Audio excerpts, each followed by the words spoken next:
Welcome back. It is now, let's see, 3.5 hours in, and we're finally down below the bench. So plan on 8-9 hours total to get this water below the bench between the regular pump from the pool. And then I stacked up my sump pumps so that I could get down a little deeper past the bench. I'm going to take that out now. And even though the water's cloudy, I did actually vacuum all the debris out.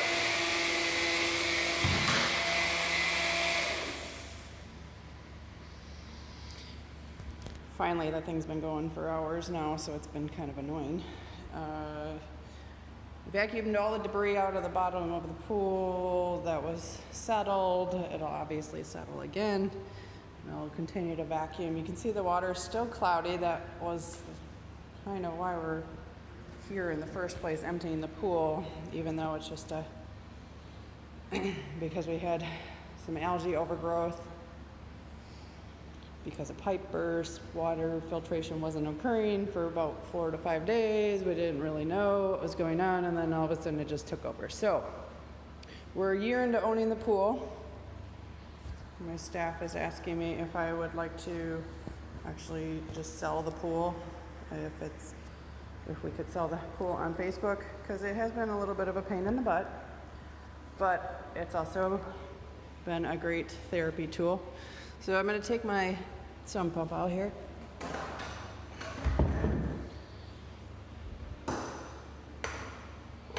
And my buckets. This is just an empty chemical bucket. And a crate, which I gotta get down there.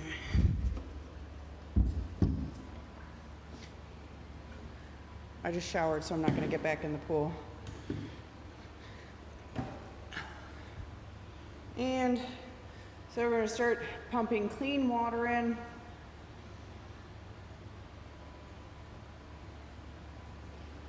And I do already have a chlorine tablet in there, just sitting, because we don't have any filtration going on, because the water's too low, obviously.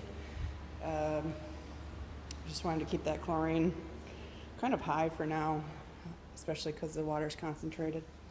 So again, watch out, plan for that hose right there as you're emptying the pool. Make sure you have it held down by something.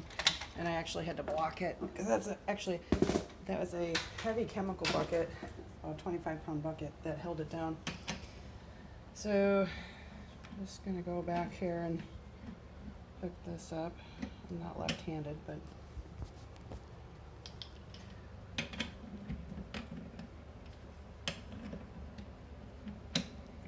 this is just a regular hose. Well, it's like one of those flexi hoses. So not good for suctioning, but it was good for pumping out of the pump. This is Jordy. She's helping me today.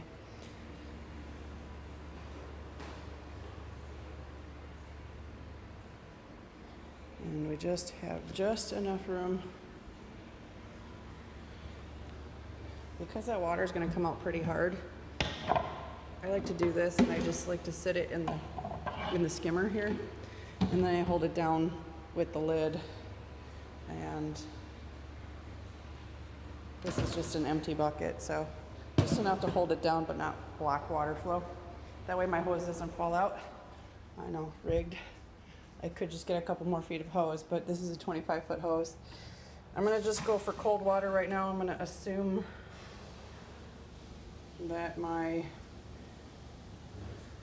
furnace here, so the furnace is off. I never mentioned that. I turned the furnace off along with everything else. So it says water temp is 74 degrees. That's just room air temperature that it's reporting. I left all the mechanicals off, so I turned the furnace off also. Make sure you turn that off. Once that water is back up to above the skimmer, I'll turn the pump back on and start This is our chemical pump. This is the chlorine pump. It works like horrible. Doesn't work very well at all. At least it gets a little chlorine in there. It's supposed to be read through this chemical sensor and this chemical sensor here, and they're supposed to keep everything flowing. But if you are planning on using just these tablet automatic feeders, don't count on them working. It's the consensus that I've been told by everybody, including in this pool. But our state, Wisconsin, required that stupid thing. So all we do is actually just put a puck in the skimmer right there whenever we need to increase the chlorine. And then we just watch it, testing it daily. This is a drum of acid. So you can see it's high on the shelf. So that's kind of fun to fill too. And that feeds down into the chemical feeder here, which then that tube joins the water flow right here, and it balances the pH. You can see little arrows here, and then filters back through. So again, once that water fills back up to the height of the skimmer, so the skimmer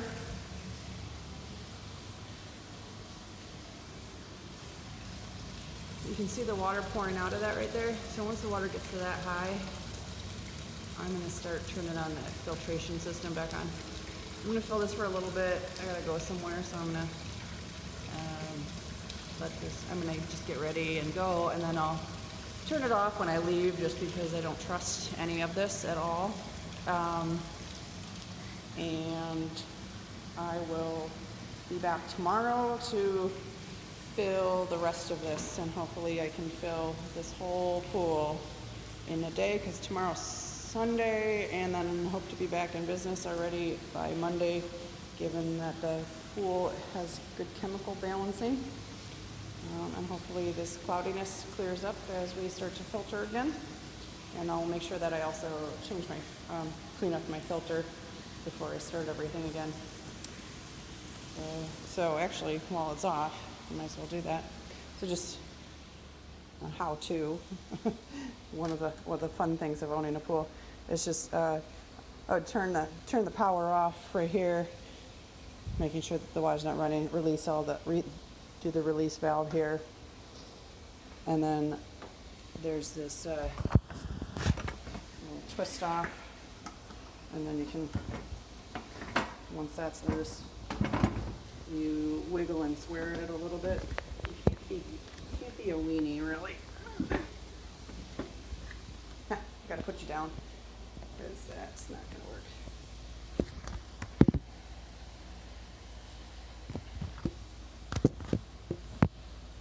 Hold on a second here. Oh.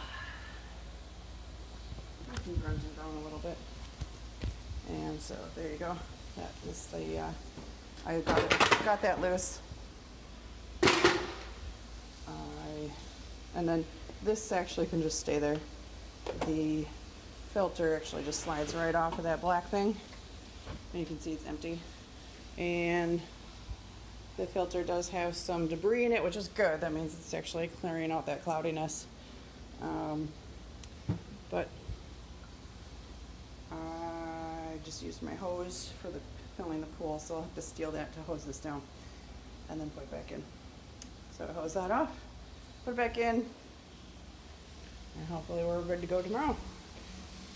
Thanks, guys. Hope this helps everybody else.